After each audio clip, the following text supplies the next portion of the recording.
전국에 계신 동지 여러분, 안녕하시죠? 이제 우리 서이사하고 연선시 바톤을 넘겨받아서 지금부터는 제가 연선시를 이어가도록 하겠습니다. 강스바가 마이크 볼륨 수정했고, 네, 이제 서이사가 이제 떠나가고 있습니다.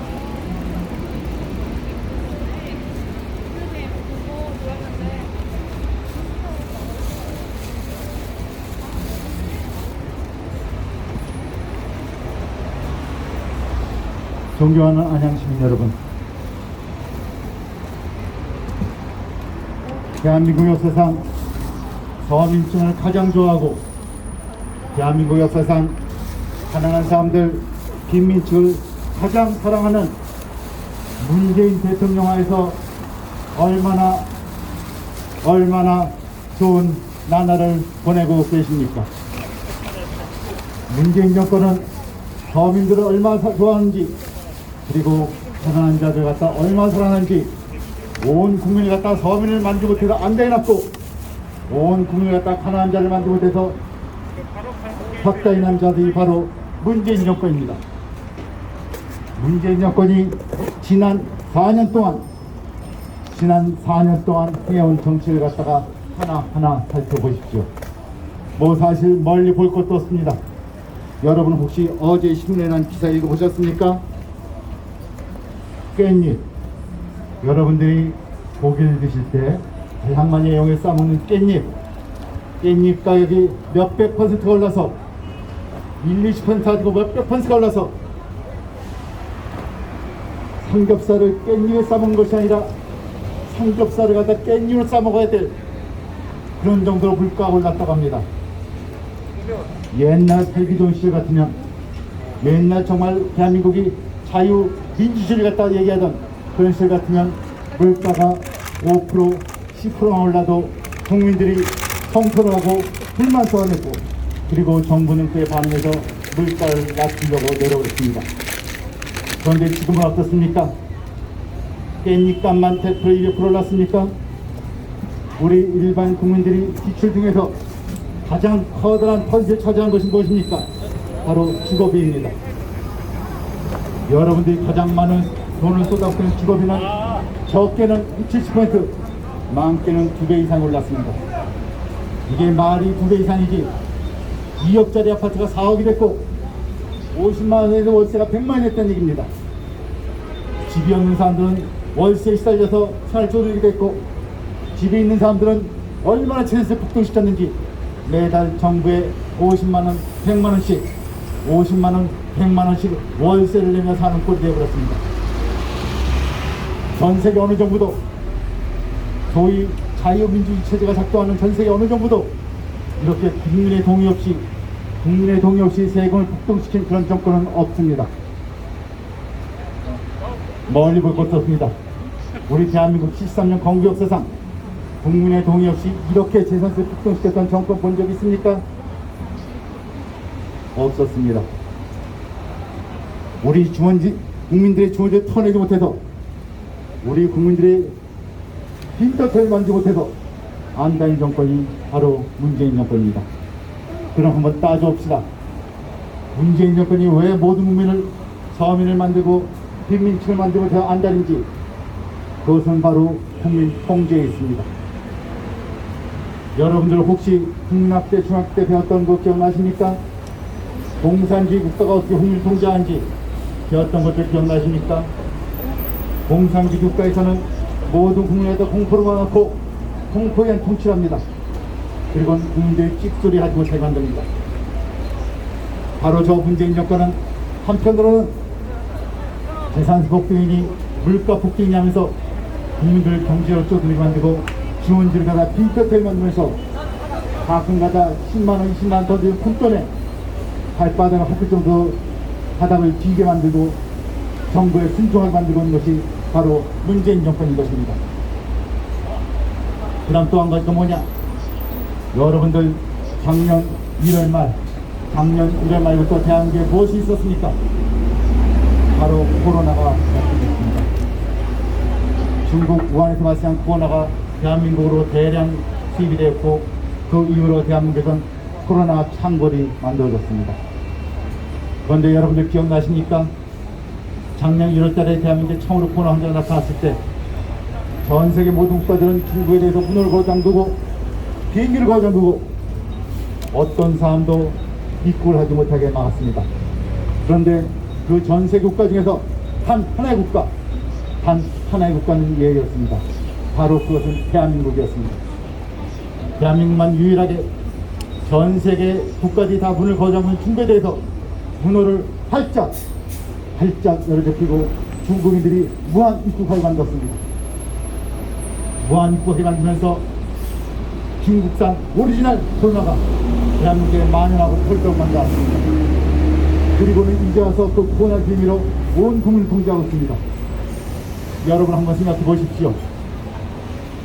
저 문재인 여권 얘기하는 게 사람들이 모여서 밀폐된 공간에 모여서 사람들이 서로 얘기하고 몸을 부딪히고 그리고 에어컨을 빵빵 틀면 코로나가 번져간다고 합니다. 그래서 절대 보이지 못하게 하고 있습니다. 그런데 여러분 지금 기다리는 버스 안에서는 출퇴근 시간마다 수십 명이 타는 많은 버스가 되고, 여러분들이 방금 여기까지 타고 내려온 지하철은 출퇴근 시간마다 수백 명이 타고 내리는, 수천 명이 타고 내리는 콩나물 지하철이 됩니다. 그런데 지난 18개월 동안, 지난 19개월 동안 저 콩나물 지하철, 저 많은 버스 안에서 단 한 명이라도 코로나 환자가 발생했다는 얘기 들어보셨습니까? 단 한 명이라도 코로나 환자가 발생했다는 얘기 들어보셨습니까? 없습니다. 매일매일 750만 명의 승객을 다 수하는 수도권 지하철, 그리고 1년에 25억 명, 또 지난 18개월 동안 무려 40억 명이 넘는 승객을 수하는 지하철 안에서 단 한 명의 코로나 환자도 나오지 않았습니다. 여러분도 아시다시피 지하철 승강대에 내려가면은 모든 의자에서는 사회적 거리두기 갖다 해야 된다면서 한 사람 뛰어앉게 하고 있습니다. 승강장에서는 사회적 거리두기 하는 사람들이 지하철 안만 타면은 엉덩이를 타닥딱 붙이고 앉아도 어느 한 사람도 코로나 걸리지 않습니다. 이 버스 정거장에 있는 사람들이 사회적 거리두기 하면서 1m씩 뛰어서 버스 기다리다가 저 버스 안에 타면은 엉덩이를 바짝 붙이고 앉아도 어느 한 사람도 코로나 걸리지 않습니다.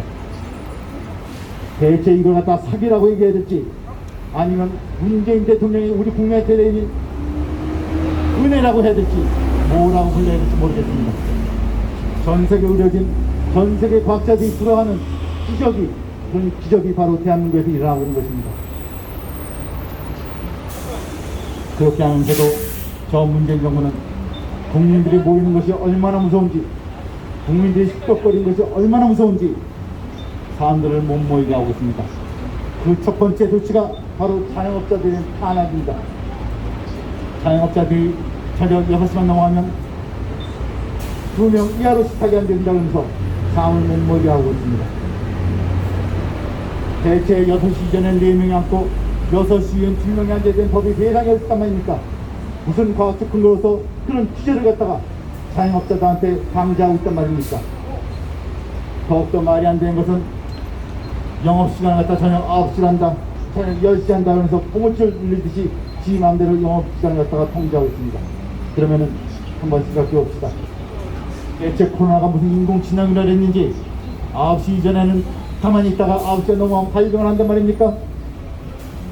대체 이런 말도 안 되는 기제로서 우리 자영업자가 짓누르고 있고, 그 자영업자 짓누를 때에서 우리 국민들의 일상생활도 하나 통제가 되고 있습니다. 대체 우리 국민들이 세계에서 가장 문명률이 낮고 세계에서 가장 대학 진학률이 높다는 그런 국민 맞습니까? 3살짜리 어린애도 웃고 지나가 7살짜리 유치원생도 믿지 못할 그런 논리로서 이 자영업자를 갖다가 통제하고 우리 국민들의 일거수일투족을 갖다가 강조하는 이런 말도 안 되는 방역 정책에 순순히 고분고분 얌전히 신몰 지키고 있는 것, 이것이 우리 대한민국 맞습니까? 세계 10대 경제대국이고 세계 7대 교육대국이며 1인당 국민소득이 무려 35,000불에 달한다는 대한민국 맞습니까? 좀 깨어납시다. 저들의 노래인 것은 국민을 통제하는 것입니다. 국민을 통제하는 목적은 권력을 유지하고 권력을 독점하고 권력을 창탈한 것입니다. 저들이 어떤 폐악질을 벌이고 어떤 악보를 만들어도 어떤 부정성을 돌리고 어떤 조작성을 지어내도 국민들이 꼼짝 발상 못하게 만들기 위해서 국민을 갖다가 바짝 통제하고 있는 것입니다. 저들이 펼치는 경제정책, 저들이 펼치는 코로나 방역정책, 그 모든 것의 뒤에는 국민 통제가 자리 잡고 있는 것입니다. 우리 국민들이 얼마나 착한지, 우리 국민들이 얼마나 고분고분한지, 우리 국민들이 얼마나 침묵을 지키는지 저들은 축복받은 정권입니다. 21세기 떠나서 20세기, 19세기, 18세기 돌아봐도 이렇게 착한, 이렇게 고분고분한 국민은 없었을 것입니다. 저 문재인 정권이 어떤 폐악질을 하고 어떤 악보를 통과시키고 어떤 길에서 우리 국민의 일거수일투족을 갖다 통제하고 관계해도 우리 국민은 그냥 당당히 봐줍니다. 그리고 묵묵히 그 구제를 봐줍니다. 세상에 이렇게 착했던 국민들이 있었으니까 여러분, 우리 한번 생각을 해봅시다. 1960년 지금부터 61년 전에 대한민국에 어떤 일이 있었습니까? 61년 전에 대한민국에 어떤 일이 있었습니까? 61년도에 대통령 선거가 있었고 또 대통령 선거, 특히 부통령 선거에서 부정민이 나왔습니다. 그리고는 모든 언론이 들고 나왔고 모든 국민이 들고 나서 3.15 부정선거가 다 타파시면서 정권을 끌어내었습니다. 그 61년도에 대한민국이 어땠던 국가입니까? 인당 국민소득이 100%는커녕 89밖에 되는 그런 나라였었고, 온 국민들 봄이 되면 먹을 것이 없어서 보릿고기를 넘겨야 됐던 그런 나라였었고, 이슬을 피할 집이 없어서 다리 밑에서 거적대기 갖다 둘러쓰고 살아야 했던 그런 비일한 국민이었습니다. 그렇게 비일하고 불쌍하고 세계에서 가장 가난했던, 세계 모든 나라로서 손가락질 받던 그 국민들조차도 부정선거 갖다 안 된다 하면서 떨치고 나왔던 나라가 바로 대한민국이었습니다. 61년 전 대한민국에서 바로 그런 일이 있었습니다. 우리 선배들이, 우리 할아버지들이, 우리 아버지들이 바로 그 일을 해냈던 주역이었습니다. 근데 지금 대한민국은, 일인당 국민소득이 89불에서 600배가 올라서 이제 35,000불이 이뤘고, 모든 국민들은 문맹자가 한 명도 없는 그런 교육수준이 가장 높은 나라가 되었고, 먹을 것은 넘쳐나서, 고기가 넘쳐나서 다들 다이어트에 신경 쓰는 그런 나라가 되고 말았습니다. 그런데도 정신은 어떻게 됐습니까? 61년 전 그 가나있던 국내에 비해서 우리의 정신은 어떻게 됐습니까? 우리의 정신은 더 나아진 것이 없습니다. 오히려 나아진 것이 아니라 뒤로 후퇴했습니다. 정신이 죽어가고 있는 것입니다. 정신이 국민한테는 미래가 밝지 않습니다. 여러분들 베네수엘라 사태 갖다 한번 들어보신 적 있습니까? 베네수엘라 사태 갖다 모르시는 국민 한 산도 없을 것입니다. 베네수엘라가 지금부터 15년 전만 해도 다들 아시다시피 전 세계에서 가장 잘 사는 나라 중 한 국가였습니다. 다들 아시다시피 16년 전만 해도 베네수엘라는 세계에서 산이라는 가장 많은 국가였으며 부와 기쁨이 흘러넘친 나라였었고, 그리고 전 세계 비인대회만 하면 베네수엘라 젊은 처자들이 그 비인대를 시술던 그런 나라였습니다. 그런데 그 베네수엘라에서 어떤 일이 벌어졌습니까? 2004년도 대통령 선거에서 처음으로 부정선거가 일어났습니다. 그 부정선거가 일어나고는 국민들은 생각했습니다. 베네수엘라 국민들은 이것이 아마 첫 번째 부정선거일 것이야. 그리고 저놈들이 또 부정선거를 하겠어? 이렇게 마음을 놓았습니다. 그런데 또 4년이 흘렀고 2008년도에 또 부정선거가 일어났고 2010년도에 또 부정선거가 일어났고 2016년도에 또 부정선거가 일어났습니다. 부정선거가 한 번 반복이 될 때마다 저 베네수엘라 정권은 국민들에 대한 통제가 또 빼앗고 국민들의 재산을 빼앗으며 국민들의 자유를 갖다가 모조리 박탈을 하였습니다. 그리고는 지난 15년이 흘른 동안 베네수엘라는 어떻게 변했습니까? 중남미에서 가장 잘 뿐만 아니라 전 세계에서도 가장 부러움의 대상이 됐던 베네수엘라가 지금은 세계에서 가장 못산 나라, 세계가 아니라 중남미에서도 가장 못산 나라가 되었고 가장 비참한 나라가 되었고 모든 국민이 탈출하고 싶어하는 그런 국가가 되었습니다. 국민들은 먹을 것이 없어서 길거리에 쓰레기통을 뒤지고 적은 기계덩어리마저 먹겠다고 서로 들쳐 싸우고 있고, 젊은 세대들은 자기 형제, 자기 부모를 갖다 먹이고자 이웃 나라로 몸을 팔러 떠나고 있는 나라가 바로 베네수엘라 되고 맞습니다. 대한민국은 자유민주주의 국가입니다. 자유민주주의 국가는 여러분들도 다들 아시다시피 모든 권력은 국민으로부터 나옵니다.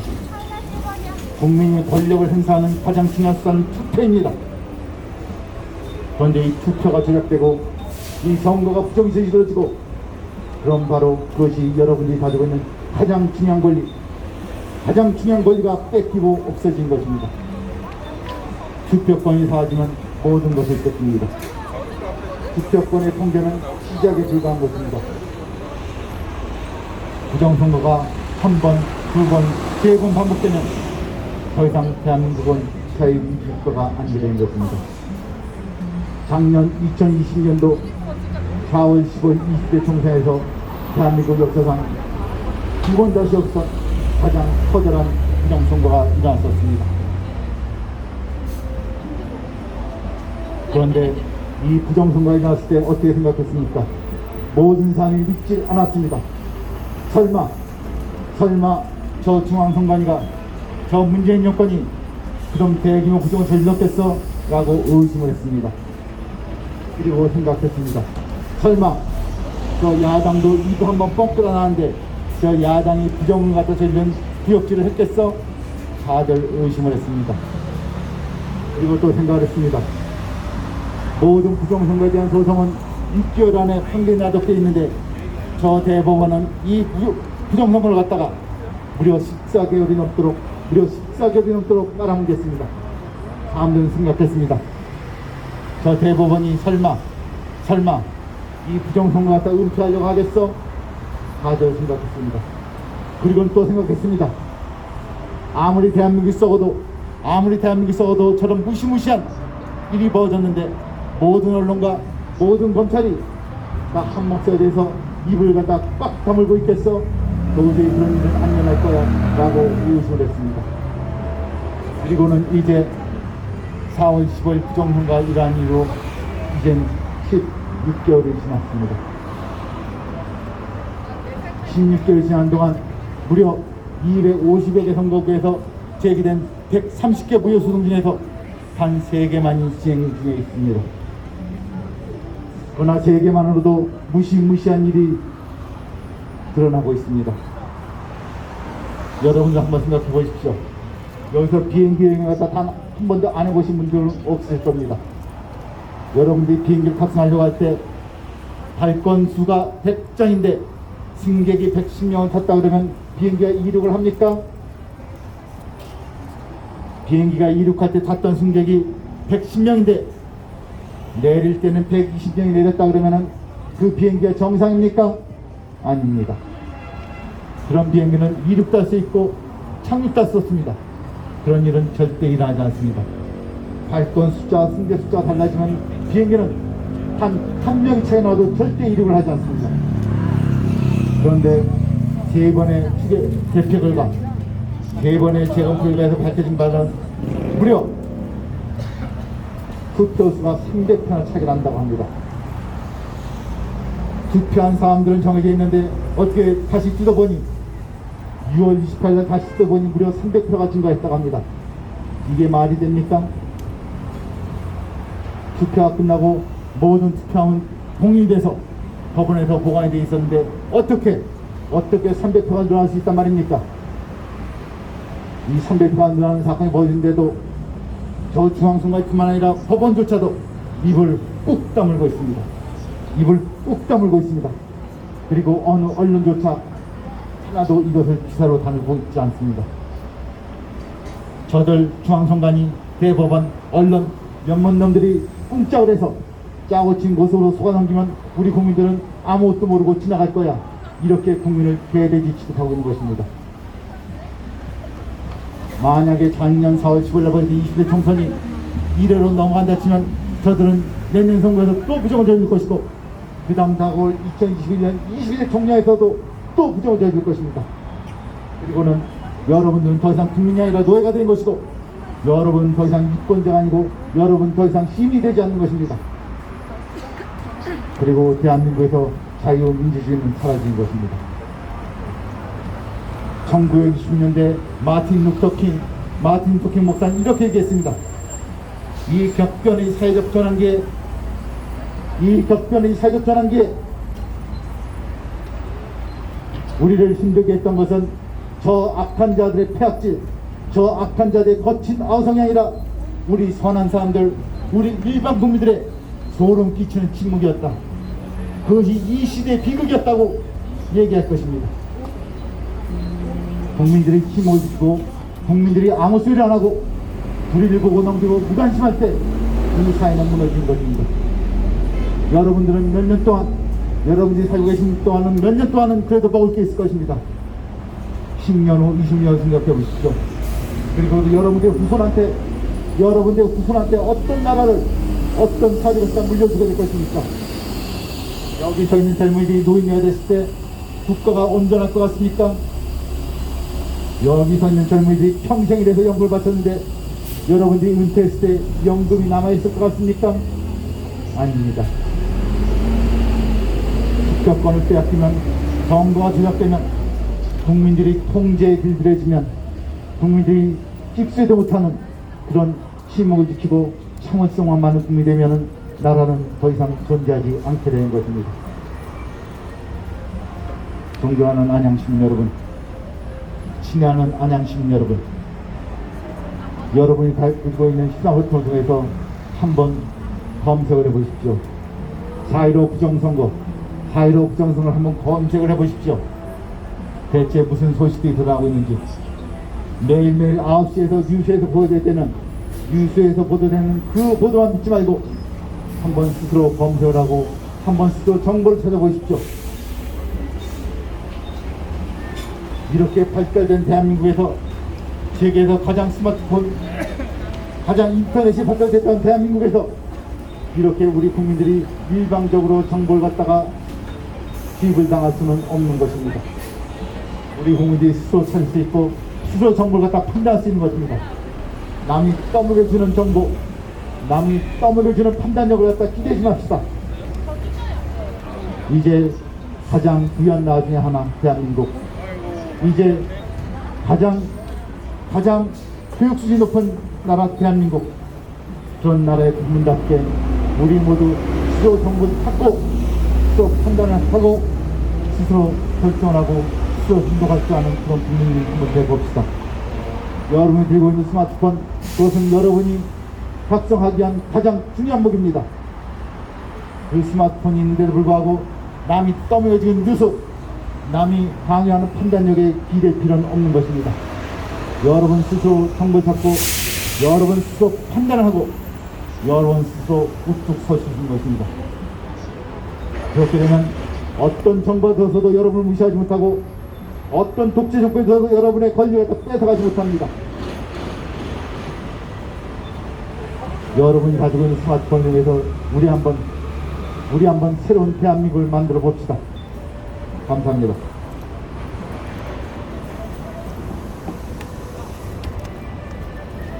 이렇게 해서 이제 제 첫 번째 연세 끝났는데, 연세 너무 길죠? 이 긴 연설을 2번, 3번으로 끊어서 편집을 해보도록 하겠습니다. 너무 연설이 길면은 재미가 없어요.